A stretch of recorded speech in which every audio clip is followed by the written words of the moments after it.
I believe very strongly that each and every morning when we get up, that when we say good morning to the Lord and thank Him for the gift of another day, that He always has a word for us, a word or a thought process to govern our day.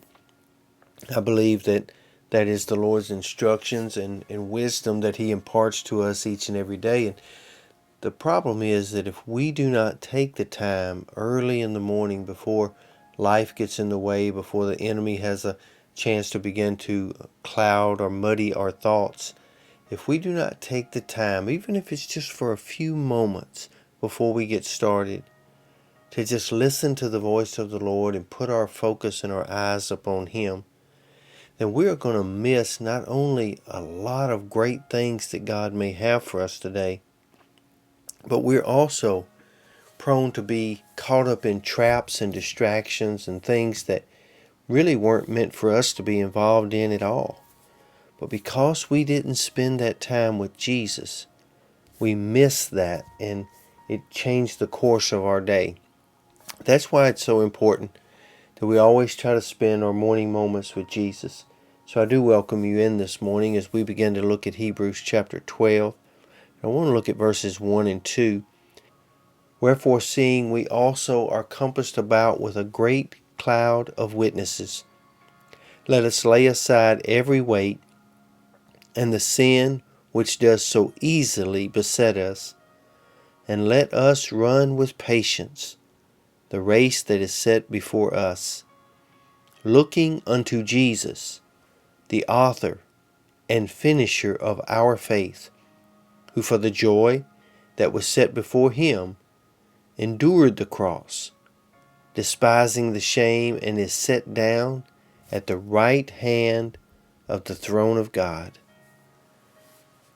I believe we would be honest in saying this morning that one of the biggest obstacles we have to overcome each and every day is to not get caught up in distractions by losing focus. What we put our eyes on typically will dictate which direction we move in.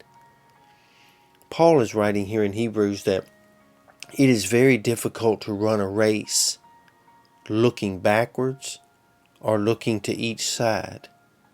If you're going to run a race effectively and run it to win it, you need to keep your eyes focused on what's ahead and the finish line. See, he says in verse 1 that we are surrounded by a great cloud of witnesses. And I praise the Lord that there are people in glory and people around us that continue to cheer us on to stay focused. But if we put our eyes on people, then we take our eyes off Jesus. We don't need to get caught up in the applause of people or get caught up in the ability for people to try to discourage us or to talk down about us. What we need to do is continually keep our focus on what's ahead. And that is a great prize and a great crown, but also a great day if we keep our focus on what's important. We look in the Gospels and we see that Peter, when he had his eyes on Jesus, could do what no other man on earth could ever do. Only Jesus Christ was able to do that, and that was to walk upon the water. But we also see that immediately when he took his eyes off of Jesus, he began to sink. Sometimes we get caught up in circumstances. We get caught up in all the things that are around us, and we cease to be able to run our race and journey in life effectively. He says here in verse 1, the race that is set before you, not behind you. Can't do anything about the things you've already passed by. Not to the left or to the right, because that's going to make you stumble. But in verse number 2, he says, looking unto Jesus, who is the author and finisher. He began the race for you. He will end the race with you. He knows the beginning and the end. And He knows what's out there today. He knows what we're about to face. And the only way for us to know it is to stay focused on the one that goes before us.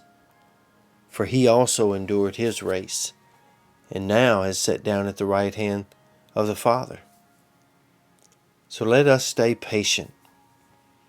Don't look to the left, don't look to the right, don't keep looking for things that are in the past. Look towards Jesus. All eyes on Jesus today. I pray that blessing over you today, that you would be able to stay focused on what's important, and that's your walk with Jesus. You be safe, you be strong, you be blessed, and you be focused today. Because as we said earlier, we say again, today, all eyes need to be on Jesus. Spend your morning moments with Jesus. Spend all day long with Jesus. And he'll help you finish this race strong. Lord's will, we'll see you back here again tomorrow. And until then, have a great day.